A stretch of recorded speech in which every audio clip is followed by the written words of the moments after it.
നമസ്കാരം, good morning കേരളത്തിലേക്ക് പ്രിയ പ്രേക്ഷകർക്ക് സ്വാഗതം. എല്ലാവർക്കും നല്ലൊരു ദിവസം ആശംസിക്കുകയാണ്.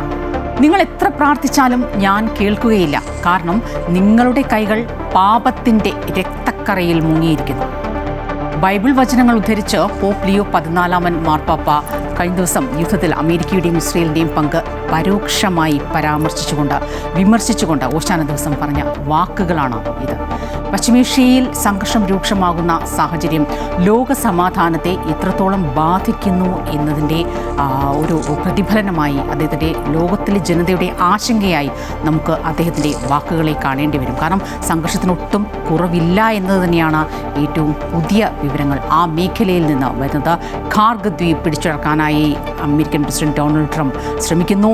ഇറാനിലെ കരയുദ്ധത്തിലേക്ക് കടക്കാൻ ശ്രമിക്കുന്നു. കരയുദ്ധത്തിലേക്ക് കടക്കുക എന്ന് പറയുമ്പോൾ രക്തപ്പുഴയൊഴുകുന്ന സാഹചര്യമാണ് ഒരുപക്ഷെ ഉണ്ടാകുക. പക്ഷേ ഒരു യുദ്ധങ്ങളും കരയുദ്ധത്തിലൂടെയല്ലാതെ അവസാനിച്ച ചരിത്രം വളരെ ചുരുക്കമാണ്.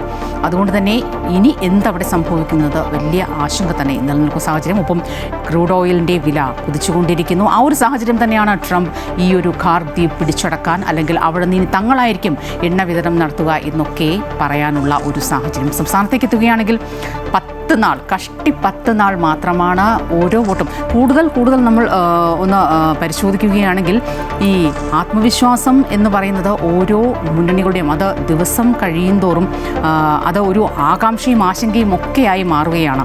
ഈ പറഞ്ഞതുപോലെ ഒരു ക്ലിയർ സ്വീപ്പ് ഒരു കാരണവശാലും ഒരുപക്ഷെ മുന്നണികൾക്ക് ലഭിക്കില്ല എന്നൊരു സൂചന തന്നെയാകാം. അല്ലെങ്കിൽ ഒപ്പത്തിനൊപ്പമോ നേരിയ ഒരു ഭൂരിപക്ഷം അല്ലെങ്കിൽ നേരിയ ഒരു മുൻതൂക്കം മാത്രമേ ഒരുപക്ഷെ ലഭിക്കുകയുള്ളൂ എന്ന സൂചനകളും ആശങ്കയും ഒക്കെ മുന്നണിക്കുണ്ട്. അതുകൊണ്ട് പരമാവധി വോട്ടുകൾ ഉറപ്പിക്കുക, തങ്ങളുടെ മുന്നണികൾക്കും സ്ഥാനാർത്ഥികൾക്കും ഉറപ്പിക്കുക. അതുതന്നെയാണ്, ആ ഒരു ലക്ഷ്യത്തോടു കൂടി തന്നെയാണ് മുന്നണികൾ പ്രചരണം തുടർന്നു കൊണ്ടിരിക്കുന്നതും. ദേശീയ നേതാക്കളടക്കം സംസ്ഥാനത്തെത്തുന്നുണ്ട്. വിശദമായ റിപ്പോർട്ടുകളിലേക്കൊക്കെ കടക്കാം. ആദ്യം തലക്കെട്ടുകൾ.